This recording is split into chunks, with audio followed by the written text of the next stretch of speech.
3 PC tips that can save you. Part 1. Click the Windows button plus R, then type in MRT. Click on OK, then click on Next. Click on Next again. This will activate the Microsoft Malicious Software Remover tool. It will scan your PC for any kind of viruses or malicious software and remove them immediately. Second tip. First, go to Settings. Go to its search bar and search for Startup Apps. Then, click on it.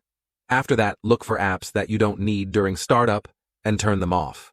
Most especially if it says High Impact, because these kinds of apps will slow down your PC during startup. Third tip. Go to your settings search bar and type in mouse pointer. Click on mouse pointer style. Right here, you will be able to customize your mouse pointer to your liking. You can increase the size of it or decrease it. You can also change the color of your mouse cursor right here.